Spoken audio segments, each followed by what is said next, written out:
Look around. You can find cars like these on AutoTrader, like that car riding your tail.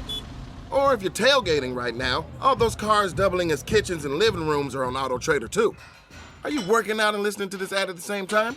Well, multitasking pro, cars like the ones in the gym parking lot are for sale on AutoTrader.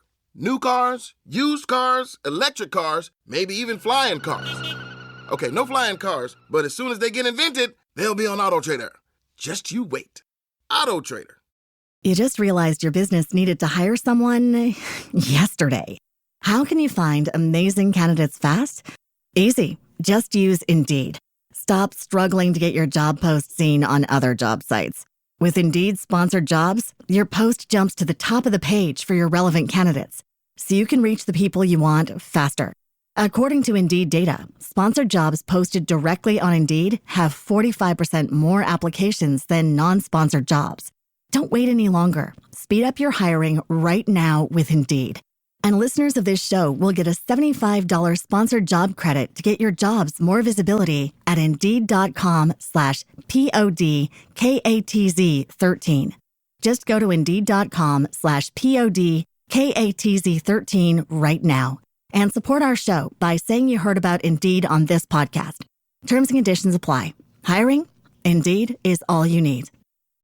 Salut à toutes, salut à tous, bienvenue sur 100% cyclisme, la 12e étape du Giro, ça y est on a fait plus de la moitié et aujourd'hui on aura peut-être enfin une étape on va dire au scénario un peu plus classique après plusieurs dernières journées complètement folles. Aujourd'hui on attend les sprinteurs à l'arrivée à Viadana au bout d'une étape de 173 km. On a deux ascensions répertoriées tout de même à passer, le Baizo 5 km à 6% et le Borcea 4 km à 5,5%. Ça ne sera pas suffisamment long ni difficile a priori pour lâcher tous les sprinteurs du peloton, d'autant plus que des étapes et des arrivées au sprint, il n'y en a pas beaucoup, donc ils vont s'accrocher pour être sûrs d'être là dans le final. Les 70 derniers kilomètres sont entièrement plats, donc devraient permettre au peloton, s'il y a eu quelques lâchés, de se regrouper, de terminer par un sprint massif. Aujourd'hui, pour l'échapper, ça paraît un petit peu plus compliqué, mais on ne sait jamais. Avec ce profil, on va dire, un petit peu vallonné dans les 100 premiers kilomètres, ça pourrait peut-être permettre à quelques coureurs de prendre de l'avance et ensuite de tenter de résister au peloton, même si le scénario le plus probable, ça reste le sprint massif. Caden Groves, Casper Van Hunden et Mats Pedersen ont déjà gagné, mais il y en a beaucoup d'autres qui n'ont pas encore gagné, et notamment Olaf Koy. C'est lui le meilleur des sprinteurs qui n'a pas encore remporté sa victoire. Mais on peut aussi penser à Milan Fretin, Orlumi Salar que l'on a souvent vu, Michael Zilliard, Paul Magnier, le français qui aimerait bien en claquer une, Corbin Strong, Gerben Tiersen, Matej Govekar, Luka Mozzato. Voilà, tous les coureurs qui vont se disputer la victoire a priori aujourd'hui. On n'oublie pas Sam Bennett non plus pour la Decathlon AG2R qui sera à surveiller. L'expérimenté irlandais, ce sont les favoris du jour, les sprinteurs. Pour les coureurs du classement général, ça devrait être enfin une journée un peu plus tranquille sur cette 12e étape du Giro. Chute de Bellocchi juste devant Armstrong qui est parti dans le terrain. Et attaque de Pierre Roland. Voilà ce que nous disons depuis le début de ce Tour de France. Une chute terrible. Christopher Froome à pied. Mais quelle image du Tour. On n'a jamais vu ça. 100% cyclisme, le podcast du vélo en direct. Ça va Marion? Désolé. Allez, c'est parti. Kilomètre 0, on l'a un petit peu passé parce qu'il y avait quelques coureurs qui n'étaient pas dans le peloton. On a Caden Groves, Wilco Kelderman qui a été retardé. On est attendu qu'il soit revenu. Et on se demandait si des coureurs allaient vouloir tenter de prendre l'échappée. Bah oui, clairement. On a déjà 4 coureurs, même un peu plus, qui tentent de sortir. 2 coureurs de la Polti Visite Malta, un coureur de la Bardiani, un coureur de l'Arkea. Voilà, là, c'est les coureurs qu'on attendait. Les équipes que l'on attendait aujourd'hui. C'est Giosué Epis pour l'Arkea qui est sorti. Sorti avec Munoz et Pietrobon pour la Polti Visite Malta. Mais il y a des coureurs de la Groupama qui veulent y aller aussi. Il y a des coureurs même de l'Alpecin, j'ai l'impression. Astana, ils n'ont pas laissé partir tout ça. Allez, Taco Van Dorn pour l'Intermarché Venti, qui tente d'y aller aussi, avec Sven-Erik Byström pour la Groupama FDJ. Mais on a plusieurs équipes qui gèrent. Le coureur de l'Alpecin, il n'était pas là pour prendre l'échappée, il était là pour ramener le peloton sur cette échappée plutôt. Et ça ne sera pas fait immédiatement. Des fois, dans ce genre d'étape, les 3 premiers qui sortent, c'est fait. Mais là, ils étaient 6 ou 7 à vouloir sortir, et du coup, le coureur de l'Alpecin, il a dit non, vous ne partirez pas aussi nombreux. Donc il va falloir batailler un peu si on veut prendre l'échappée aujourd'hui. Allez, ça repart avec 3 coureurs. Encore un coureur de l'Arkea, un de la Polti Visite Malta et un de la Bardiani. Peut-être les 3 plus petites équipes de ce peloton. Même si du côté de l'Arkea, on a quand même Luka Mozzato qui est un sprinter. On a aussi Fiorelli pour la Bardiani. On a Lonardi du côté de la Pole Digit Malta, donc on a quand même des petits sprinteurs. Mais ça n'empêche pas d'aller échapper. Ah, ils sont sortis là. Ouais, ça y est, les 3 coureurs sont sortis. Personne d'autre qui tente de sortir. On fait un petit mur. La Groupama n'aura pas réussi. L'Intermarché avec Taco Andor, il a hésité à y aller. Il voulait un petit peu y aller, mais il n'a pas insisté. Et là, j'ai l'impression qu'il y a un trio qui est sorti et qui pourrait bien être le trio qui va nous occuper aujourd'hui. C'est encore Giosué Epis avec Andrea Pietrobon pour la Pole Digit Malta. Et du côté de la Bardiani, c'est peut-être le coureur, je pense, que j'ai le plus cité depuis le début que je fais ce podcast, quand on parle d'échappée, c'est Manuele Tarozzi, l'Italien de la VF Group Bardiani Faisene, qui est encore une fois à l'avant. Vu le nombre de fois qu'il essaye de prendre des échappées, Tarozzi, un jour ça a marché. Hein, et qui sait si ce ne serait pas aujourd'hui. Voilà, 3 Italiens à l'avant, 166 km de l'arrivée. Et ils sont clairement parfaitement sortis. Le peloton là est en mode pépère, groupé derrière. Ils vont prendre plusieurs minutes d'avance, probablement très rapidement. Manuele Tarozzi, Andrea Pietrobon et Giosué Epis sont bien partis pour être l'échappée du jour. Ils n'auront pas plus que 3 minutes. L'écart qui est monté rapidement. Et une fois qu'on a atteint tout pile les 3 minutes, on a vu l'Alpecin de Koenig et la Visma Is The Bike se mettre à rouler en tête du peloton pour simplement maintenir cet écart à 3 minutes là. Pour les 3 hommes de tête, on ne veut prendre aucun risque en donnant 6 ou 7 minutes à ces 3 hommes. Il y aura des passages un petit peu pentus, on rappelle, 2 ascensions dans lesquelles les sprinteurs ne pourront pas aller trop vite alors que les échappés pourront tenter de forcer le rythme. Donc voilà, on garde un écart de 3 minutes max. On est parti depuis une vingtaine de kilomètres désormais. Et le schéma de la course est clair avec ces 3 hommes devant. Un peloton qui gère. On est sur une vraie étape de sprinteurs. Fini la folie de ces derniers jours. Retour un petit peu à la normale. On arrive au sommet du Baizo, la première ascension du jour. Et il commence à pleuvoir là. Attention, il y a de la pluie sur les caméras. Le Baizo, c'est 4 km 800 à 6%. C'est donc un petit peu dur. Les échappés qui ont perdu légèrement du temps, 2 minutes 20. On arrive au sommet. Emanuele Tarozzi, qui est le seul à être bien classé dans ce compétition du classement de la montagne, qui va passer en tête sans se battre. Les autres ne lui ont pas disputé ses points. Il est 4e de ce classement. Alors, il est très loin, évidemment, de Lorenzo Fortunato, puisque Lorenzo Fortunato a 156 points. Tarozzi en a 32. Donc, loin, mais il est 4e. Il prend 9 points de plus. Et voilà, encore une fois, s'il remonte, il termine 2e derrière Fortunato. Un abandon, une chute malheureuse de Fortunato. Il pourrait remporter ce maillot de la montagne. Donc, il allait prendre les points là. Manuele Tarozzi devant Giosué Epis et Andrea Pietrobon. Il y aura un autre col de 3e catégorie lui aussi.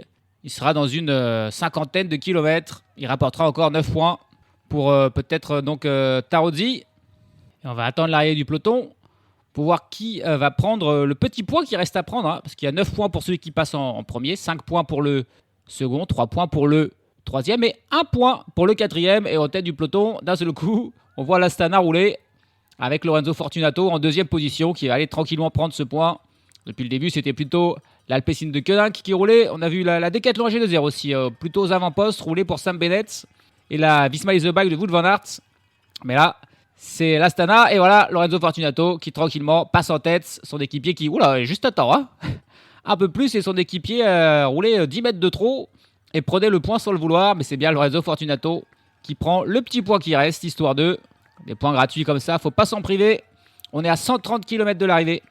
Il y a désormais 2 minutes et 7 secondes d'écart entre le peloton et l'échappée. Mais attention à la pluie qui tombe désormais de manière assez sévère. Attention dans ces passages, dans les descentes, notamment la moindre chute pourrait avoir des conséquences dévastatrices aussi bien pour l'étape que pour les coureurs du classement général.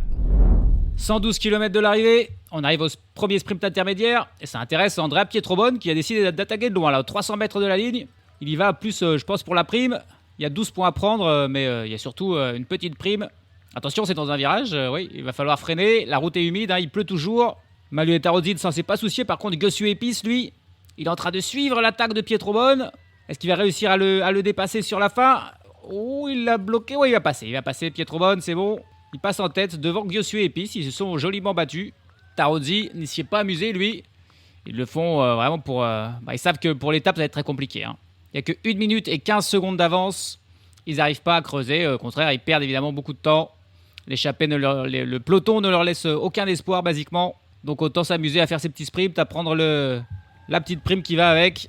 Derrière, on va voir, est-ce qu'il reste encore des points à prendre aussi. Il y a les 5 premiers qui prennent des points. Donc il reste encore 3 et 1 point pour le 4 et 5. Est-ce que Mats Pedersen va s'y amuser? Oui, on le voit jaillir là d'un seul coup.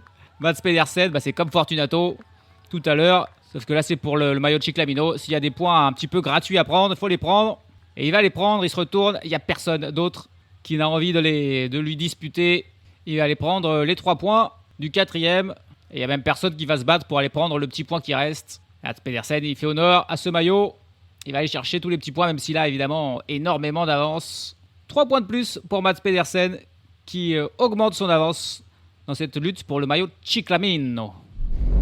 95 km de l'arrivée, le scénario qui n'a pas changé. Les 3 hommes de tête ont 1 minute et 44 secondes d'avance sur un peloton qui gère tranquillement. C'est essentiellement Stefan Kruijswijk de la Visma Lease Bike, Jimmy Janssens de l'Alpecin de Koenig qui roule, ainsi que quelques coureurs de la Decathlon AG2R qui travaillent aussi et qui maintiennent un écart minimal avec les 3 hommes de tête. Parmi les 3 hommes de tête, on s'est déjà renseigné sur Manuele Tarozzi, sur Giosuè Epis. On va s'intéresser à Andrea Pietrobonne, coureur italien de 26 ans, qui a passé toute sa carrière pro dans cette équipe de la Polti Visit Malta, anciennement Eolo Cometa. C'est là où il a été formé. Il a signé pro en 2022.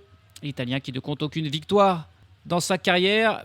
Par contre, il a un résultat marquant. C'était l'an passé. Il avait pris la 3e place d'une étape du Giro, justement. Une échappée qui était allée au bout. La fameuse échappée remportée par Benjamin Thomas, qui avait résisté au retour du peloton pour 11 petites secondes.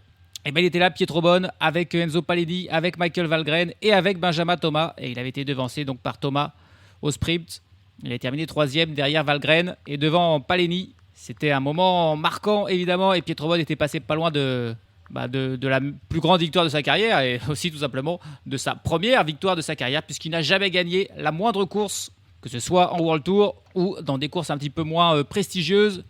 Il a participé une fois à Milan-San Remo l'an passé. Il n'avait pas réussi à terminer. Andrea Pietrobonne, plutôt un puncher grimpeur qui, pour l'instant, cette saison, n'a fait vraiment aucun résultat marquant, aucun top 20 dans la moindre course. Et sur ce Giro, à part une 42e place lors de la 6e étape terminée à Naples, l'étape un petit peu particulière qui avait été neutralisée, il a toujours terminé au-delà de la 100e place, Andrea Pietrobonne. Et pas sûr que ça change aujourd'hui, parce que l'écart est vraiment trop faible pour espérer. On est encore très loin de l'arrivée. Ils ont 1 minute 30 d'avance, les 3 hommes de tête, les 3 Italiens, Giosuè Epis, Manuele Tarozzi, Andrea Pietrobonne, mais ils s'amusent à l'avant.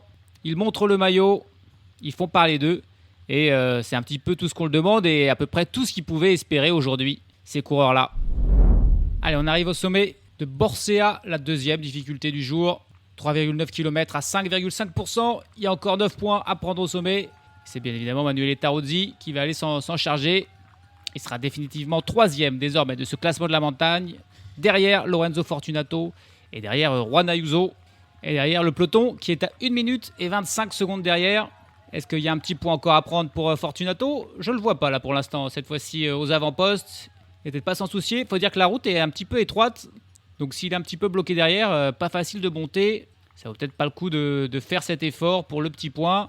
Ah ça y est, je le vois Fortunato. Ah là, il essaie de remonter, mais c'est trop étroit. Moi je pense qu'il passera pas. Il n'y a pas la place, il n'est pas là, Fortunato. Et il prendra pas le petit point qui reste. C'est un coureur de l'Alpecin de Koenig qui mène le peloton, qui va aller prendre ce point de la montagne. Désormais, voilà, c'est fini les difficultés. Il y a une dernière descente où il faudra être vigilant pour pas tomber, même s'il ne pleut plus. Les routes sont désormais un peu plus sèches. Et ensuite, ce sera tout plat, 70 km de plat. Il reste encore un sprint intermédiaire, le sprint Red Bull. Mais a priori, aucun danger, désormais aucune difficulté. On aura peut-être l'étape la plus tranquille de ce Giro depuis le début, s'il n'y a pas d'incident. Et après tout, c'est ce qu'on espère. Au mieux pas une chute comme il y avait eu lors de l'étape de Naples qui avait éliminé notamment Jay Hindley et la neutralisation de la course. On attend enfin un vrai sprint massif à l'arrivée aujourd'hui à Viadana. Kick off summer with Memorial Day savings at Lowe's. Right now, get 5 Scott's Naturescapes 1.5 cubic foot mulch bags for just $10. Plus, get up to 40% off select major appliances and save an extra $50 on every $500 you spend on select major appliances $396 or more. Lowe's, we help, you save. Valid through 5/28. Mulch offer excludes Alaska and Hawaii. Selection varies by location. While supplies last. See Lowe's.com for more details. L'écart qui diminue de plus en plus que 40 secondes d'avance pour les 3 hommes de tête à 54 km de l'arrivée. On va arriver au 2e sprint intermédiaire. Est-ce qu'Andrea Pietrobonne va encore vouloir le faire? Est-ce que Giosuè Epis va lui disputer? Ouais, je pense que oui, parce que là, il est en train de passer son relais, Pietrobonne, et il s'est clairement écarté pour laisser Tarozzi passer. Taronzi, lui, ça l'intéresse pas, il a fait la montagne. Donc il va gentiment les amener au sprint. Et Épice et Pietrobon vont de nouveau se le disputer pour le plaisir. Et allez, c'est parti. Pietrobon qui est beaucoup plus grand que Josué Épice. Hein, vraiment, Épice, là, il est dans la roue, il est calé, complètement à l'abri. Et cette fois-ci, Épice, il va trouver l'espace pour le dépasser. Ouais, et cette fois-ci, c'est un partout. Pietrobon a remporté le premier sprint intermédiaire. C'est Épice qui remporte le second. Pas sûr qu'il soit encore en tête de la course pour le dernier point marquant de la course, le sprint Red Bull qui est dans une vingtaine de kilomètres parce qu'avec seulement 34 secondes d'avance, ça risque d'être un petit peu juste. Alors attention, si le peloton est groupé, est-ce qu'on va voir les coureurs du classement général s'affronter pour les 6, 4 et 2 secondes qu'il y a à prendre? Derrière, par contre, Mats Pedersen, il va pour prendre le 3 points. Et on a cette fois-ci un autre coureur qui va aller prendre le petit point. Je pense que c'est Jensen Plowright. Mais alors pourquoi Jensen Plowright s'amuse de temps en temps à prendre des points alors qu'il ne fait même pas les sprints à l'arrivée? C'est assez incompréhensible. On se rappelle qu'il y a quelques jours, Caden Groves était dans l'échappée. Vous pouvez prendre le maximum de points si vous voulez et ne s'y est pas amusé. Et ensuite, on a Plowright qui là vient se battre pour prendre un petit point. On ne comprend pas pourquoi l'Alpecin de Nick fait ça. Mats Pedersen, lui, a pris de nouveau 3 petits points facilement. Et il pourrait en prendre beaucoup plus s'il venait à s'imposer parce qu'il y aura 50 points pour le vainqueur les jours de sprint. Il y a 50 points à l'arrivée, hein, alors qu'il y a par exemple que 15 points lors des étapes de haute montagne. Ils essayent, ils donnent tout ce qu'ils ont, les 3 échappés, pour arriver jusqu'au sprint Red Bull. Malheureusement, ils n'ont plus que 5 secondes. Et le peloton qui revient sur eux presque sans le vouloir. Hein. Je pense pas qu'ils ont vraiment envie de les reprendre avant le sprint Red Bull. Ils veulent bien qu'ils se disputent ce sprint entre eux et les 2500 € qu'il y a à gagner. Mais sauf que tout le monde, c'est même pas les équipes de sprinteurs, là c'est plus les équipes du classement général. On voit la Movistar, l'IF, la Team Emirates, la Red Bull Boranzro aux premières places pour placer leur leader, éviter tout problème. Et en faisant ça, et ben, sans le vouloir, ils sont en train de revenir. Et d'ailleurs, ça y est, voilà, Josué Épice, Manuel Tarozzi se repris. Il n'y a plus qu'Andrea Pietrobon qui tente de résister, mais ça va être très compliqué. On est encore à 3 km 500 de ce sprint. Et ouais, le peloton qui le reprend, ces 3 coureurs-là, ces échappés, sans vraiment le vouloir, simplement parce que voilà, la guerre de position, il faut rouler. Et les échappés sont très fatigués. Il n'y a que Pietrobon qui a parvenu à résister là, mais vraiment, il se retourne. Il voit, ils sont juste derrière, ils sont 30 mètres derrière lui. Mais il tente d'aller chercher ce Red Bull Sprint. Il a 3 km à tenir et à maintenir ce peloton qui est 50 mètres derrière lui à distance. Ça va être très compliqué pour le coureur de la Poltivit Malta, mais allez, c'est son dernier boulot du jour. Est-ce que le peloton va être suffisamment sympa pour le lui laisser? Et bien sûr, il y a les 2500 €, mais il y a les secondes à prendre. On est à 600 mètres. Pietrobon a toujours un petit peu d'avance, mais on sent que Isaac Del Toro bien placé, Bernal bien placé, vont tenter d'aller chercher peut-être ces secondes. Et là, c'est un coureur c'est de la Neos qui est sorti, mais c'est pas Egan Bernal. C'est Tski Majduk qui est sorti. Pietrobon va réussir à passer en tête. Bien joué. Après, il va remporter. Alors, les 6 secondes, lui, il s'en fout. Lui, il est là pour les 2500 €. Il se retourne. Il a Kim Majduk qui est pas loin derrière lui. Allez, Pietrobon. Faut qu'il résiste encore un tout petit peu. 100 mètres à tenir. Et ça va être bon pour Andrea Pietrobon qui prend les 6 secondes de bonus et le petit bonus. Derrière, Kim Majduk va prendre les 4 secondes. Et c'est Isaac Del Toro qui se débat et qui va prendre la 3e place et les 2 secondes. C'était Antonio Tiberi qui avait tenté peut-être plutôt peut-être Zambanini pour empêcher Del Toro de prendre 2 secondes. Mais Del Toro vient bien prendre la 3e place et 2 petites secondes de bonus en plus pour le maillot rose, le leader du classement général.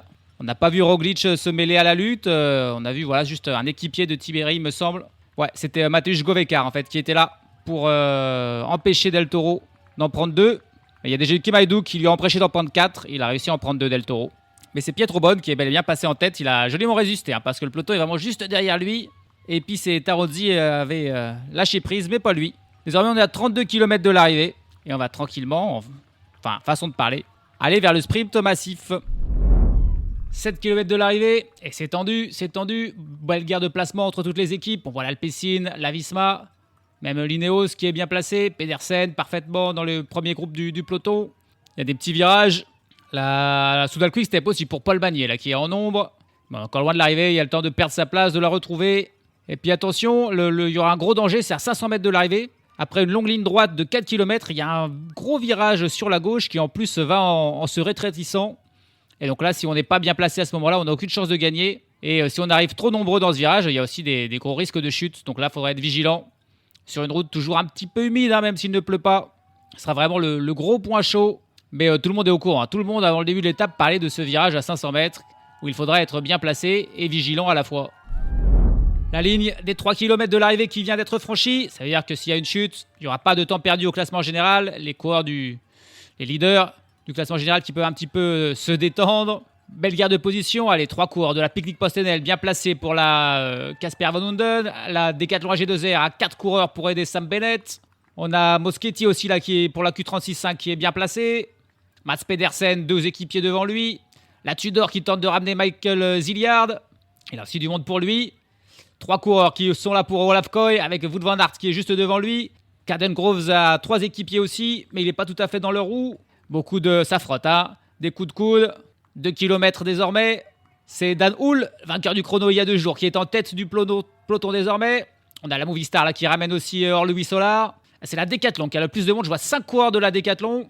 Pour l'instant, dans la roue de Mats Pedersen, c'est Casper Van Hunden qui garde cette roue de Pedersen. La route est large ici, donc il y a de la place pour chaque train un petit peu pour se développer. La Soudal Quick Step de Paul Magnier tout à gauche. L'Alpecin de Koenig de Caden Groves tout à droite. Sam Bennett au milieu. Allez, là, c'est désormais la Visma Iseback qui prend la tête. 2 coureurs de la Visma Iseback aux 2 premières places, mais Olaf Koy est un petit peu plus loin. Voilà, il y a eu une chute là. Il y a eu une chute, un seul coureur par terre. C'est un coureur de la Polti Visit Malta, mais c'est le seul à être tombé en tout cas. La flamme rouge. Et c'est toujours au tour de Wout van Aert d'être en tête du peloton, mais c'est bien trop tôt. On est à 1 km là. C'est un petit peu loin quand même. Après, l'important, c'est d'être bien placé à ce virage. Pour l'instant, on a Wout van Aert avec Koy dans sa roue. Van Hunden bien placé. On a un coureur de l'Ineos aussi. Est-ce que c'est Brandon Rivera qui est là aussi parfaitement placé dans la roue de Olaf Koy? Oh, il y a des cassures de folie. Ouais, je pense que la chute a fait des grosses cassures. Ils sont plus qu'une trentaine de coureurs dans ce peloton. Et allez, on y est dans ce virage. Et c'est Olaf Koy qui est parfaitement placé dans la roue de Wout van Aert. Derrière, c'est Rivera, Van Hunden, Mats Pedersen en 5e position. Caden Groves dans la roue de Mats Pedersen. Gerben Tjersen est aussi par là. Allez, c'est parti. Et c'est Casper Van Hunden qui lance le plus loin, qui lance le premier. Il est en tête pour l'instant. Casper Van Hunden, il a Olaf Koy dans sa roue. Caden Groves en 3e position. Pedersen qui remonte par le côté. Casper Van Hunden qui est pourtant en train de résister. Et Olaf Koy qui passe, mais c'est Olaf Koy. C'est pour Olaf Koy cette fois-ci qui s'impose. Casper Van Hunden qui a failli refaire le coup. Mais Olaf Koy qui l'a doublé sur la fin et qui vient s'imposer. Voilà, c'était le sprinter le plus important qui n'avait pas encore gagné. Et bah c'est chose faite pour Olaf Koy. Gros sprint. Mats Pedersen n'était pas loin aussi de revenir. Il doit faire 3e, je pense. Groves peut-être bien 4e. On avait tous les costauds là. On avait tous les costauds. Ça a été un sprint un peu plus limpide là. Il n'y a pas eu de mauvais gestes, il me semble. Il y avait de la place pour que tout le monde prenne sa ligne. Et c'est Olaf Koy qui a été le plus fort. Parfaitement emmené par Wout van Aert qui a enfin réussi à faire son boulot. Olaf Koy qui n'a pas été gêné, ce qui n'était pas le cas sur ses précédents sprints. Et ben il a montré qu'il était le plus fort. Et allez, le ralenti avec Wout van Aert donc qui mène avec c'est Ben Turner en fait qui est là pour la Ineos. C'est pas Rivera en 3e position, Van Den 4e, Groves 5e et Pedersen 6e. C'était ça le classement au passage de ce virage à 500 mètres. Et c'est juste après que Casper Van Hunden décide de lancer de très très loin à 300 mètres. Du coup, il dépasse Koy, il dépasse Van Aert. Caden Groves, lui, qui revient et qui emmène Pedersen dans sa roue. On a Milan Fretin qui est en 7e position, qui suit Pedersen. Et ensuite, Olaf Koy, il prend la roue de Casper Van Hunden qui l'a passé et il le dépasse assez facilement finalement. Ben Turner qui s'accroche, lui, dans la roue de... Et c'est Ben Turner, en fait, qui va faire 3e. Il était dans la roue d'Olaf Koy et il dépasse Van Hunden par la gauche. Alors, il n'arrive pas à le dépasser, mais il va faire 3e finalement. Et Groves et Pedersen vont faire 4 et 5, ouais. Milan Fretin qui doit faire 7e. Derrière, on a un coureur de l'Astana, Max Kanter, Paul Magnier, qui va juste rentrer dans le top 10. Gerben Tjersen, Matteo Moschetti, encore un petit peu plus loin. Ils étaient tous là, les sprinteurs que l'on attendait, mais c'est Olaf Koy qui s'en est parfaitement sorti grâce à un formidable poisson pilote nommé Wout van Aert. 4e victoire de la saison pour Olaf Koy, la 40e de sa carrière et la 2e sur un grand tour puisqu'il avait déjà remporté une étape sur le Giro l'an passé. C'est donc sa 2e sur le Giro. Il s'impose devant un autre Hollandais, vainqueur il y a quelques jours, Casper Van Hunden. Et puis la superbe 3e place de Ben Turner pour l'Ineos Grenadier qu'on n'attendait pas à ce niveau. C'est finalement Mats Pedersen qui termine 4e devant Caden Groves, 5e. Milan Fretin, 6e. Max Kanter, 7e. Paul Magnier vient faire 8e devant Matej Govekar et Matteo Moschetti qui complète le top 10 devant des sprinteurs dont on attendait mieux. Sam Bennett, 11e. Gerben Tjersen, 12e. Luca Mozzato, 14e. Et Corbin Strong, seulement 17e. Derrière, il y a eu des petites cassures, mais elles ont toutes été provoquées par la chute qu'il y a eu. Et donc aucun des coureurs du classement général qui ont été pris dans ce ralentissement n'ont finalement été crédités d'une perte de temps.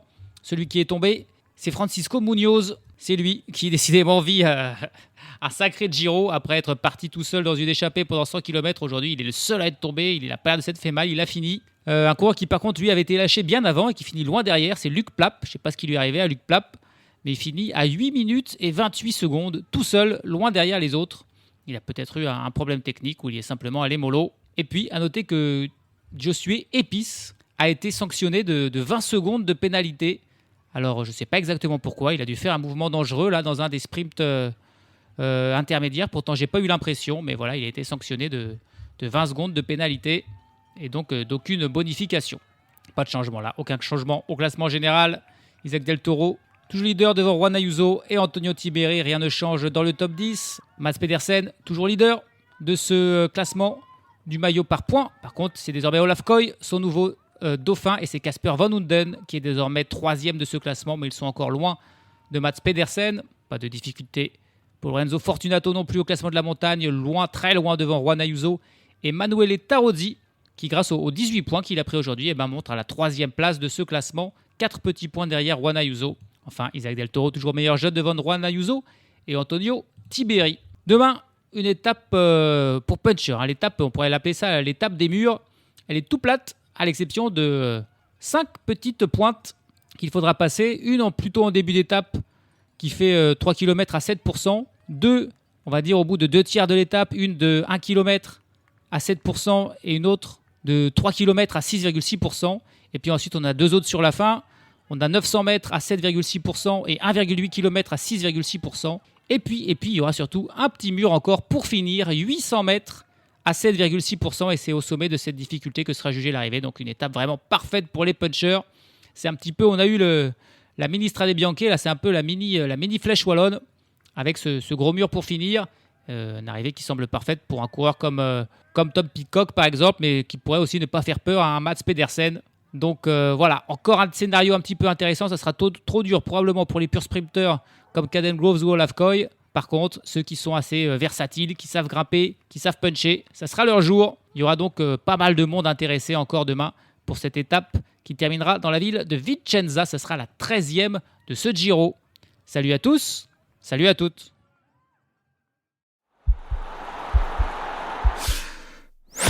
This podcast is part of the Sports Social Podcast Network.